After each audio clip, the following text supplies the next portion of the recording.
벌써 이혼한 지가 5년이나 더 되어가는군요. 철없게도 남들보다 젊은 나이에 사고를 쳐서 결혼을 좀 일찍 하게 되었습니다. 그래도 가장의 책임감으로 어떻게든 잘 이끌어가 보려고 노력했는데 난데없이 처제가 나타나면서 제 결혼 생활이 뒤틀려 버리게 되었네요. 원치 않는 상황이 계속 반복되고 처제도 적당한 데서 멈출 줄을 몰라 결국 아내와는 헤어지게 되었습니다. 말씀드린 것처럼 어쩌다 보니 속도 위반을 하기는 했지만 그렇다고 해서 전처와 철없이 사랑만 했던 것은 아닙니다. 당시에 전처를 향한 마음은 진심이었고 처제가 저희 앞에 나타났을 때도 저는 전처를 진정 사랑했기에 그렇게 행동할 수 있었던 거죠. 아무튼 결혼 당시에는 참 눈치가 많이 보였습니다. 처가에 갈 때마다 기가 팍 죽어서 가야 했죠. 그도 그럴 것이 저도 어렸지만 전처는 저보다도 나이가 어렸으니 말입니다. 처가에서는 전처가 공부도 잘하고 좋은 대학 나와서 이것저것 투자를 많이 했는데 정작 취직도 하기 전에 애엄마가 되어버렸으니 말이지요. 그나마 그래도 큰 소리 칠 수 있었던 건 저희 집에 돈이 조금 있었다는 거죠. 저희 아버지께서 그래도 이제 아빠가 되는데 너 학교며 성적이며 보아하니 좋은데 취직하기는 글렀고 뭐 카페라도 하나 차려줄 테니까 그거나 열심히 운영해보라 하셨지요. 그런데 정말 불행 중 다행인지 제가 사업에는 조금 소질이 있었나 봅니다. 그래서 사업이 상상 이상으로 잘 되기 시작했고 제가 제 손에 떨어지는 수입이 조금 넉넉해지면서부터는 처가의 눈치를 볼 필요도 없게 되었지요. 아무튼 사업이 자리를 잡기 시작하니 저는 기세를 몰아서 2호점 오픈 준비에 들어갔습니다. 그때도 아직 30이 채 되기 전이었거든요. 그러니 자만심도 조금 있고 그래서 눈에 보이는 게 없었습니다. 그래도 진짜 하늘이 도왔는지 처음에는 가게가 잘 안 되고 반응도 없어서 큰일 났구나 싶었는데 근처에 뭐 이런저런 게 들어오면서 2호점도 순식간에 매출이 오르게 되었지요. 사업 이야기는 대충 하고 아무튼 전처한테는 당시에 아직 대학을 졸업하지 않은 3살 아래의 여동생이 한 명 있었습니다. 저도 집에서는 외동이고 처제가 애교도 많고 귀염 떠는 성격이라 그런지 처제를 제 여동생처럼 대해주고 잘 지냈습니다. 처제가 제 가게에 자주 놀러 오기도 했지요. 남자친구라고 하나 생기면 가끔씩 데려와서 저한테 인사를 시키고 그랬는데 그때마다 저도 처제한테 커피값만 내주는 게 아니라 용투도 누득하게 챙겨주고 아니면 기세워주려고 좋은데 데려가서 밥도 먹이고 그랬습니다. 전처는 취직을 하고 싶어 했지만 애 때문에 하는 수 없이 전업주부가 되었지요. 그래도 그때까지만 해도 전처가 육아 스트레스나 뭐 자기 꿈을 포기했네 어쩌네 하는 스트레스로 저한테 짜증을 내거나 투닥거리한 적이 몇 번 있지는 않았고 대충 잘 지내고 있던 시기였지요. 그런데 장인의 건강이 나빠지면서부터 모든 일이 꼬이고 말았습니다. 전처랑 아이가 생겨서 결혼해야겠다고 찾아갔을 때는 당장 마당에 있는 나무를 뽑아다가 저를 묶어놓을 기세로 성질을 부리시던 분이셨는데 그만큼 건강하던 분한테 암이 발병한 겁니다. 그래도 불행 중 다행히 초기에 발견이 되었다는 거죠. 게다가 검진 또한 제 소개로 갔기 때문에 한참 기가 살았네요. 아무튼 치료도 잘 되었는데 장인이 이제는 공기 좋은 곳에서 노후를 보내고 싶다고 시골로 내려가게 되었습니다. 문제는 두 분이 시골로 내려가신 건 좋지만 처제가 아직 장인 장모댁에서 같이 살면서 학교를 다니고 있었거든요. 그래서 저희 집에 처제가 독립할 때까지만 같이 지내게 해달라고 부탁을 하신 겁니다. 첫째 애엄마 만들어서 날개도 피지 못하게 만들었는데 둘째 잠깐 도와달라는 거 그 정도 부탁도 못 들어주나 하는데 말문이 턱 막히더군요. 그나마 처제가 그동안 저한테 잘했고 애교도 많고 전처랑도 오해가 좋았기에 별일이 있겠나 싶어서 그러겠다 했습니다. 아내한테 잘하기로 했던 다짐도 있다 보니 돈 좀 번다고 거만 떨지 않고 겸손해야 한다는 생각도 갖고 있던 차였지요. 신혼집도 저희 부모님 덕분에 방 3개짜리 신축에 화장실도 2개짜리라서 같이 지내는데 크나큰 어려움이 있던 건 아니었습니다. 하지만 처제가 들어와 살게 되니 여간 불편한 게 많더라고요. 전처랑 단둘이 즐거운 시간 좀 보내려 치면 괜히 인기척이 더 느껴지는 것 같고 소리가 새어나갈까 조심조심해야 했고요. 거기에 더불어 저도 집에서는 트렁크만 입고 편하게 다니는 게 좋은데 복장 또한 신경이 쓰였지요. 자매다 보니 둘이 싸우기도 엄청 싸우더군요. 사소한 것들로 싸워서 제가 딱히 개입할 필요도 없고 그러려니 하고 있었는데 하루는 저 때문에 둘이 싸우기 시작한 겁니다. 이유가 뭔가 하고 들어봤더니 처제가 사실 집에서는 옷을 한 줌도 안 되는 걸 입고 있는답니다. 그 편이 편하니까요. 저도 이해가 되는 게 저 역시 집에서는 편하게 입고 있는 게 좋다는 주의였으니까요. 그런데 전처는 그게 못마땅했던 겁니다. 저는 사실 처제를 딱히 여자로 의식하거나 그런 것도 아니었고 오히려 외동인 저한테는 애교 많은 여동생 같은 느낌이었거든요. 하지만 전처는 그렇게 생각하지 않았던 거죠. 아무리 그래도 그렇지 아직 혈기왕성한 나이에 형부가 집에 있는데 어떻게 그런 옷 같지도 않은 옷으로 겨우 가리고만 있을 생각을 하냐고 싸우고 있더라고요. 저는 뭘 입은 들었더냐며 처제 편을 들어줬지요. 아내 편을 들지 않은 이유는 저 또한 집에서 트렁크 하나만 입고 자유롭게 돌아다니고 싶은 마음이 컸기 때문입니다. 그런데 아내는 제 이유도 듣지 않고서는 아주 둘 다 미쳤다면서 성질을 부리기 시작했지요. 아무튼 그날은 그렇게 하고 결국 결과는 나지 않고 그냥 넘어갔습니다. 당연히 복장도 처제나 저나 둘 다 조심할 수밖에 없었지요.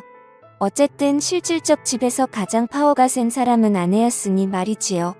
그런데 전처가 그날을 기점으로 엄청 사소한 걸로 화를 내고 그러기 시작한 겁니다.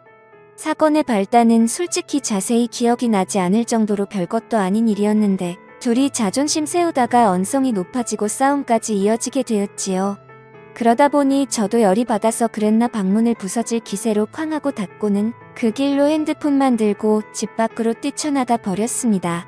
집 근처에 있는 편의점에서 혼자 소주랑 맥주랑 섞어서 마시면서 기분을 풀고 있는데 처제한테서 전화가 한 통 오더군요. 무슨 일로 전화를 했나 받아봤더니 처제가 열받은 아내도 자기한테 아이를 맡기고 나갔다고 하는 겁니다. 집안 분위기 때문에 처제가 아이 좀 대신 케어를 해주려고 했는데 아무리 해도 오름을 그치지 않아서 전화를 한 거라고 하더군요. 아내는 전화를 안 받는다고 하고요. 아내는 아무래도 집에 안 돌아올 분위기라고 생각해서 저도 그럼 술이나 진탕 마시자 하고는 편의점에 있는 술이란 술은 전부 싹 다 사가지고 집으로 갔습니다. 애는 처제 말대로 앙앙 울고 있고 처제는 애를 들쳐업고 당황해서 어쩔 줄 몰라 하고 있고 아무튼 애를 제가 어떻게 재우고 나서 거실로 나왔습니다. 둘 다 서로 경황이 없어서 몰랐는데 처제가 언니도 나갔고 저도 나가서 집이 비어있다고 해서 편하게 있는다고 별것도 안 입고선 민망하게 있더라고요. 둘 다 눈치를 채지 못했던 상황이었고 이윽고 처제가 그 상황을 눈치를 채고 후다닥 방으로 도망가듯 들어갔습니다. 괜히 제 시선이 향한 곳 때문에 더 분위기가 그래졌나 싶었는데 조금밖에 안 마시긴 했지만 술 기운도 있고 해서 그냥 술이나 더 마시다가 기분 좋게 잠이나 들자는 생각이었지요. 그래서 편의점에 사온 술에다가 간단한 데워 먹는 안주거리 꺼내서 저 혼자 나름 술상을 차리기 시작했습니다. 한참 다 차려놓으니 다시 아내가 원하던 대로 꽁꽁 싸매고 있는 처제가 나타나서는 형부 저도 옆에서 같이 마셔도 돼요? 하고 묻길래 그러라고 했지요. 어차피 혼자 다 마시기에는 조금 넉넉하게 사오기도 했으니 말입니다. 같이 술 한잔 나누고 있는데 처제가 자신의 언니지만 제 편을 들면서 욕도 해주고 제 기분을 많이 헤아려 주더라고요. 그래도 처제가 가족이라고 언니 편을 들어주는데 솔직히 반성도 많이 하고 그랬습니다. 처제랑은 한참 늦게까지 술을 마시다가 자러 갔고 그때까지는 아무 일도 없었습니다. 다음날 아침이 돼서야 아내가 들어왔지요. 처제가 제 기분도 많이 달래줬고 저도 더 자존심 부려봐야 뭐가 있겠나 싶어서 아내랑은 그날 화해하고 풀었습니다. 아무튼 처제가 그 당시에 남자친구가 새로 생겼어요. 매번 하는 것처럼 제가 일하는 가게로 데리고 와서 남자친구 소개도 시켜주고 저랑 같이 나가서 밥도 함께하고 그랬지요. 그런데 알고 봤더니 그 남자친구란 자식이 사실 처제랑은 진심으로 만나고 싶었던 게 아니고 그냥 어떻게 하루만 재밌게 보내고 싶었던 겁니다. 처제는 그런 것도 모르고 형부인 저한테 인사도 시켰고 했으니 자기랑 본격적으로 연애를 하고 싶어 하는 사람이라고 믿었는지 그 자식한테 모든 걸 허락해버린 상황이었고요. 집에 와서 세상이 무너진 듯 울고 있는 처제의 모습을 보니 마음이 짠하더군요. 제 아들 녀석도 처제가 울어서 슬픈지 같이 울고 있고 그래서 그때 처제 달래준다고 노력 많이 했지요. 처제가 한 일주일 정도를 알아 누웠는데 제가 처제 데리고 나가서 명품 선물도 하나 해주고 한 끼에 5만원 10만원 하는 밥도 사주고 했습니다. 좋은 거 받고 맛있는 거 먹고 기운 좀 차리라고 말이지요. 그런 거 다 소용없었고 저녁에 술 한잔 같이 마셔주니 그제서야 처제가 마음을 추스르더군요. 그런데 처제가 술이 좀 들어가고 나서는 세상에 형부 같은 남자들만 있는 줄 알았다. 형부는 참 믿음직스럽다 뭐 이런 이야기를 하면서 언젠가부터 자연스럽게 제 호칭이 형부에서 오빠가 되더군요. 그날을 기점으로 처제가 조금 이상해졌습니다. 전에 집에 단둘이 있을 때 봤던 그런 옷들만 골라서 입고 아내가 안 볼 때면 식탁 밑으로 제 발을 툭툭 건드리면서 장난이라는 듯 의미심장한 미소를 보낸다든지 아랫입술을 깨물고 저를 쳐다본다든지 하면서 말이지요. 어느 순간부터는 정말 작정을 한 건지 제가 TV를 보고 있으면 제 옆에 앉으려고 하더라고요. 그래서 일부러 맨 끝쪽 자리에 앉으면 아예 팔 기대는 부분 그쪽 있잖아요. 그쪽에 걸터 앉아서 저랑 그렇게 붙어 있으려고 하는 겁니다. 하다 안 되겠다 싶어서 처제한테 시간 좀 내달라고 한 다음에 처제한테 왜 그러냐고 단도직입적으로 물어봤습니다. 처제가 깔깔 웃으면서 형부 지금 무슨 소리 하는 거예요? 하고 장난스럽게 받아치는 겁니다. 제 얼굴이 다 화끈해지더군요. 제가 과민 반응을 했나 싶고 처제 딴에는 정말 별것도 아니었을 텐데 제가 괜히 오버해서 받아들인 건가 싶었지요. 같이 술을 한두 잔 마시면서 이야기를 나눠봤는데 처제는 아직도 그 남자가 그리워서 죽겠나 보더라고요. 정말 자기 인생에 그렇게 좋아해본 남자는 없는 것 같다며 자기를 갖고 놀아도 되니까 그냥 자기 옆에만 있어주면 좋겠다. 뭐 이런 바보 같은 소리를 하길래 처제한테 그건 아닌 것 같다고 딱 잘라못을 박아줬습니다. 그러니 아주 서럽게 울기 시작하더군요. 차라리 올 만큼 울게 내버려두는 게 맞겠다 싶어서 한참을 내버려뒀네요. 제 예상대로 한참을 내버려두니 처제도 지쳐버린 건지 아니면 더 이상 흐를 눈물이 없는 건지 이내 그치더군요. 처제가 조금 추스른 듯해 보이길래 술 더 마시게 해도 좋은 꼴 못 보겠다 싶어서 처제를 데리고 집으로 들어왔습니다. 아내가 처제 잘 좀 달래주고 오래서 다녀온 건데 집에 오니 아내는 세상 모르고 자고 있더라고요. 처제한테 나도 이만 자야겠다고 말하고 방으로 들어가려는데 처제가 잠깐만 도와달랍니다. 그래서 무슨 일인가 하고 방으로 들어서던 몸을 돌려 처제 쪽으로 향했는데 처제가 냅다 저를 끌어안다군요. 머리가 너무 뜨거워서 식히고 싶다고 잠깐만 이렇게 있어달라고 부탁을 하는 겁니다. 처제가 기댄 제 어깨에 뜨거운 눈물이 느껴질 정도로 한참 슬프게 눈물을 흘리던 처제였습니다. 그거 말고는 딱히 뭐 무슨 일이 있던 게 아니에요. 한참을 둘이 아무 말도 없이 그렇게 끌어안은 상태로 서 있었지요. 그런데 조만간 문이 벌컥 열리더니 아내가 일그러진 표정으로 내가 이럴 줄 알았다면서 처제와 제가 부둥켜 안고 있는 그 상황을 들켜버리고 만 것입니다. 하늘에 맹세코 아무 일도 없었는데 아내는 막무가내로 나오더군요. 둘이 그럴 줄 알았다면서 있는 대로 성질을 내는데 무슨 일인가 하니 일전에 제가 아내와 대판 싸우고 처제와 둘이 술 마셨던 그날 있잖아요. 그때부터 아내가 의심을 하기 시작했던 겁니다. 제가 사실 집에서 술을 마시는 법이 없는데 그날따라 집에 빈 술병이 한두 병이 아니었으니 말이지요. 집안일은 아내 몫이기도 했고 저도 술이 너무 취해서 뒷정리를 안 하고 잤는데 딱 봐도 그날 저랑 처제랑 단둘이서 술을 엄청나게 많이 마신 걸 알게 되었던 거고요.